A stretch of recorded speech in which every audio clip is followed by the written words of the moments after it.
جو شخص نے آپ کو دعوت دی تھی وہ بیچارہ ترکاری بیچنے والا تھا اور وہ اپنی بچی کے نکاح کی دعوت میں حضرت قبلہ کو بلایا تھا اور حضرت قبلہ کے محلے کا تھا، حضرت قبلہ اس کی دعوت میں تشریف لائی۔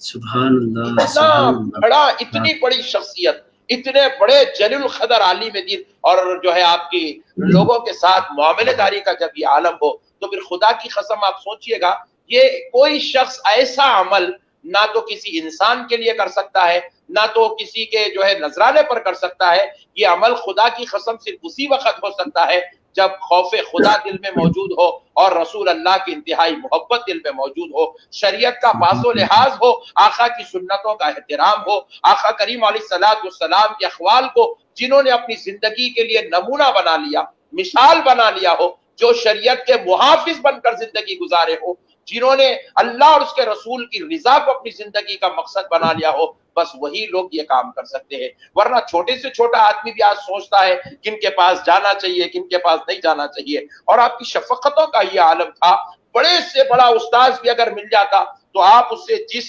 جو ہے شان کے ساتھ پیش آتے تھے، اگر کوئی آپ کا ادنا سے ادنا شاگرد بھی اگر آپ کے ساتھ ملاقات کر لیتا تو آپ اس کو اسی شان و عزت کے ساتھ سرفراز فرماتے تھے۔ تحدیث نعمت کے طور پر میں بھی کیونکہ آپ کا ایک ادنا آپ کا شاگرد ہوں تو مجھے یہ فخر ہی ہے، میں تحدیث نعمت کے طور پر یہ بات ضرور عرض کروں گا کہ جب میرا نکاح ہوا تو میں نے حضرت قبلہ کو جو ہے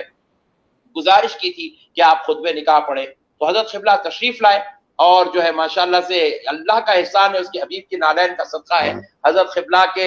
جو ہے نگرانی میں نکاح ہوا اور حضرت قبلہ نے خود خطبہ نکاح بھی پڑھا تھا۔ پھر ہمارے گھر کا جب انوگریشن تھا، گھر کی افتتاحی تقریب تھی، اس میں بھی ہم نے حضرت کو بلایا تو حضرت قبلہ خود تشریف لائے۔ پھر الحمدللہ اسکولز کے معاملے تھے، اس کی انوگریشن تھے تو اس میں بھی حضرت قبلہ کو دعوت دی گئی، حضرت قبلہ اس میں بھی تشریف لائے۔ ایک جگہ ہم اپنا بزنس سٹارٹ کیے تھے، وہاں پر انوگریشن کے لیے حضرت کو بلائے تو حضرت قبلہ وہاں بھی تشریف لائے۔ تو آپ اندازہ کیجئے کہ کسی موقع پر بھی میں نے اپنی جو زندگی میں حضرت قبلہ کو جو دیکھا، کسی موقع پر بھی حضرت نے دل آزاری والا کام نہیں کیا، ہر بات کو آپ قبول فرماتے۔ حالانکہ بعض موقع پر ایسا تھا کہ آپ کی انتہائی مصروفیت کے باوجود بھی آپ ضرور وقت نکالتے اور وہاں پہنچتے اور سامنے والے کے دل کو تسکین پہنچاتے۔ اور سب سے بڑی بات تو میں نے جو دیکھی، حضرت مفتی عظیم الدین صاحب قبلہ رحمت اللہ علیہ میں، ہم لوگ جب دارالفتاح میں حضرت کے پاس بیٹھتے تھے تو حضرت سے پوچھتے، حضرت آپ کس کے مرید ہیں؟ حضرت آپ کس کے مرید ہیں؟ تو حضرت ایک مزاحیہ جملہ کہتے تھے، خیر اب فقط وہ جملہ میں نہیں کہوں گا، ایک مزاحیہ جملہ حضرت قبلہ ارشاد فرماتے تھے۔ تو ہم نے ان سے پوچھا، حضرت آپ مگر اپنے پیر و مرشد کا نام نہیں لیتے تھے، اپنے پیر و مرشد کا نام نہیں لیتے تھے، ایک مزاحیہ جملہ بولتے تھے۔ بارہا ہم لوگ پوچھتے تھے کیونکہ جب ہم طالب علم تھے، مولوی کی جماعت میں تھے تو ہم لوگوں کو جو ہے شوق تھا اپنے شیوخین کے بارے میں معلوم کرنے کا، ان کی جو ہے ان کی طریقت کی زندگی سے متعلق کچھ جو ہے معلومات حاصل کرنے کا ایک شوق تھا۔ تو ہم ان سے سوال کرتے تو حضرت ایک مزاحیہ جملہ کہہ کے بات آگے بڑھا دیتے تھے۔ اور پھر اس کے بعد حضرت قبلہ جو ہے ہم کو پتا چلا کہ حضرت حضور سیدنا محدث دکن سرکار عبداللہ شاہ صاحب قبلہ نقشبندی مجددی قادری علیہ رحمت و رضوان سے بیعت ہے۔ جب ہم کو یہ بات پتا چلی تو ہم نے ان سے کہا، حضرت ہم نے سنا ہے کہ آپ سرکار محدث دکن رحمت اللہ علیہ کے مرید ہیں، تو آپ سرکار ابو الحسنات کے مرید ہیں۔ تو حضرت قبلہ فرماتے تھے، میاں دیکھو بے شک ہم انہی کے مرید ہیں۔ بولے حضرت پھر آپ نام کیوں نہیں لیتے؟ حضرت کے مرید ہیں آپ ایسا فخریہ طور پہ کیوں نہیں بولتے؟ تو آپ نے فرمایا تھا، دیکھو بابا وہ سورج ہے اور ہم جو ہے ایک چھوٹی سی شمع ہے، ہماری اوقات نہیں ہے کہ ہم اتنی بڑی ہستی کا نام لے سکیں، ہماری اوقات نہیں ہے کہ ہم ان کا تذکرہ کر سکیں، بس ان کو تصور میں رکھ لے، یہی ہماری سعادت مندی ہے۔ آپ کا ایسا خیال تھا، آپ ایسے جو ہے اپنی پیر سے عقیدت رکھتے تھے۔ آپ کی جو ہے جہاں شریعت کے معاملات میں کبھی آپ کو کسی شخص نے، جو لوگ ہم تو خیر حضرت قبلہ کو 20-25 سال سے دیکھے ہیں، لیکن جن لوگوں نے حضرت قبلہ کو بچپن سے دیکھا ہے، بتلایا جاتا ہے جب آپ جامعہ نظامیہ میں شریک ہوئے اس وقت آپ کی عمر 8 سال کی تھی، اور جب آپ دارالفتاح میں جس وقت آپ مفتی کی مسند پر بیٹھے اس وقت آپ کی عمر 16 سال تھی۔ 16 سال کی عمر سے جو ہستی دارالفتاح میں خدمت انجام دے رہی ہو، جن کا تقریباً 65 سالہ